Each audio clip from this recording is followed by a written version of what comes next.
Wild Man. What are we doing?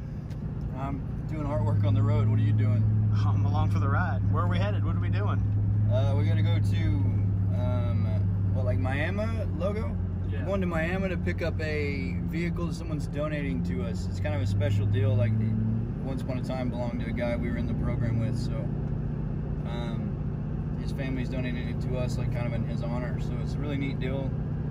Going to pick it up and, yeah, get reckless today. Heck yeah.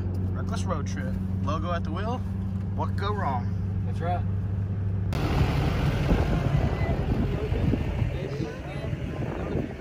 Hello. I'm the video vlog guy. Do you mind if I record? Okay. Yeah, it's like, that's what I do. Okay, this is the titles.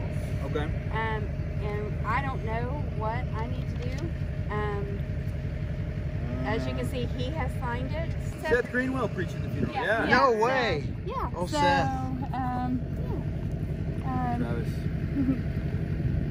That's where I know him from. I have, Doug Clark gave me that when I was in rehab, that thing. I told him to take that. He did. He was like, and I said, give him. I was trying to leave. I was trying to leave one day, and he gave me that and gave me this whole talk. There. It was crazy. Hey, I'm dead serious. Like, I still have that in my bag. And look, now we got Vinny into the program. He spent a year. Now he's sober working with us. He saved me from leaving the program. You have no idea. I knew that name. You have no idea. All right, so happy day. Happy day. Right? Great day. It is. Thank you. I'm so happy for you. 4 years sober. All that's been given back to you, yeah. That's why we do it. I'm so happy for you. So proud of you. Just one impact Travis has had. You know what I mean? The rest of it, it's gonna be uncounted. There's no way you're gonna be able to know.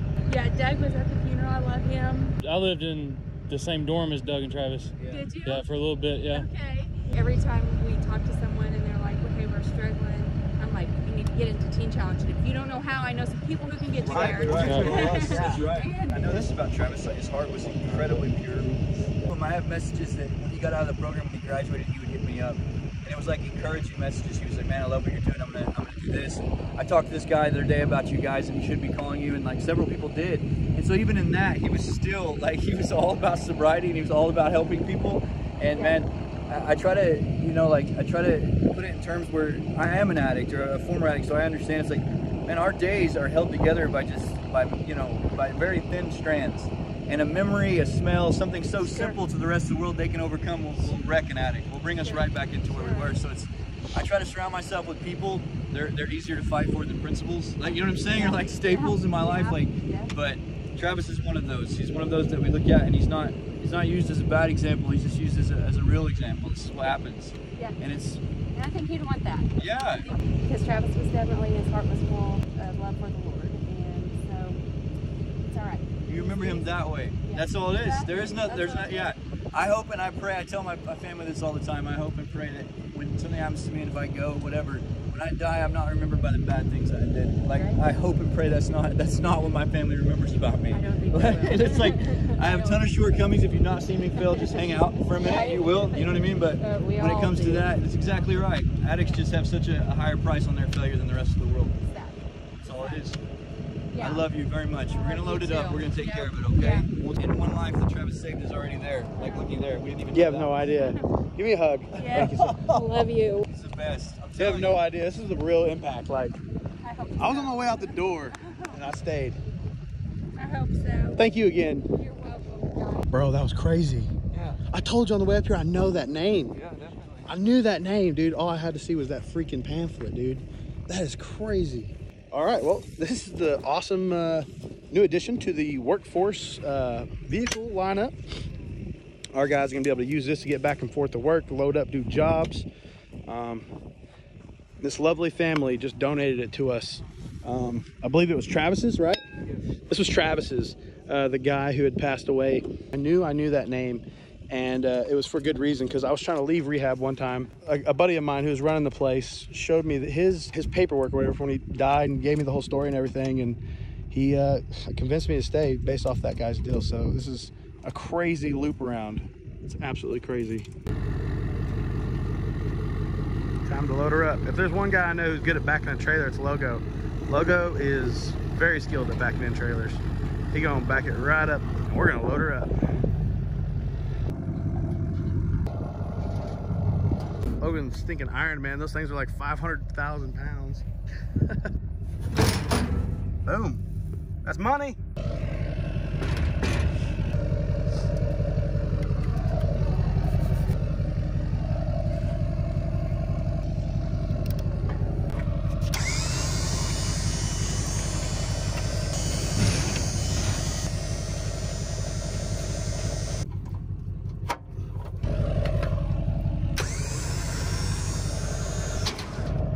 Good.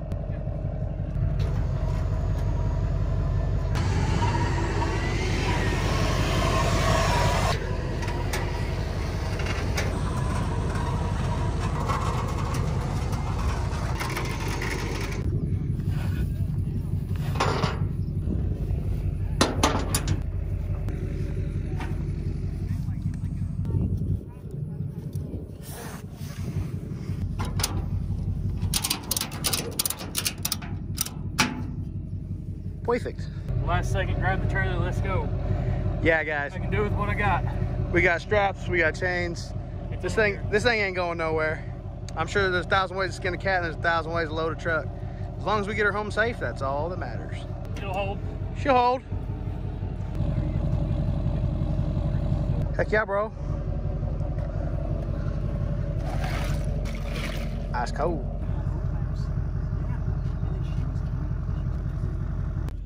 Hey, wild man. What's up, dude? So what just happened, man? What was going on back there? Yeah. Like when you started crying or what? Like the crying episode That part, you yeah. went through? Yeah. We went to pick up that vehicle that the family had donated to us, and Logan and I were in the program with the guy, so we knew him extremely well, and we're heartbroken, man, like about the whole deal, and just kind of wanted to honor his memory. But then we get out there, and I mean, it's kind of where you take over. Like you see the obituary and the funeral leaflet, and I mean, you have to tell your story at this point. I tried to leave one day during rehab, and Right. one of the leaders showed me that obituary, shared a story with me, made me feel like an inch tall, and convinced me to stay basically off that obituary. And I took that guy's obituary and I hung it up next to my bed for 15 months. I looked at that guy's face, and lo and behold, here we are 4 years later. Was it a sister? Yeah, that's his sister, Yeah, man. 4 years later, I meet his sister. I had no idea. I'm picking up a car that was his. You can't make that stuff up. Cannot. That's like, that happened. So she's crying, and of course you were like crying, you know what I mean? Like you lost it in there, and then I don't know if Logan was crying, so I couldn't see him. But like, Logan's always crying. and I'm Crying right now. I didn't start crying, but they had allergies because they were bad. Like we were in Yeah, like a lot of pollen. dust. Yeah, I was in a field. So it's really cool because even from, you know, he lost his battle with kind of addiction and that whole deal, but he always had a heart to save, you know, the addicts, and he did that. Like, one of them now works for Reckless, and like Reckless got him into a program, and I mean it's amazing. Like you could not script that, man. Like Hollywood beat that, you know. That's crazy though. What's our plans with this truck? Well, we need a work truck. Now that we're growing in size, you know, we have 3 or 4 more employees like working with us now. So that's what it's going to be. That's the gig. It's going to forever live on as everything that stands like for what we're doing. The addicted helping the addicted.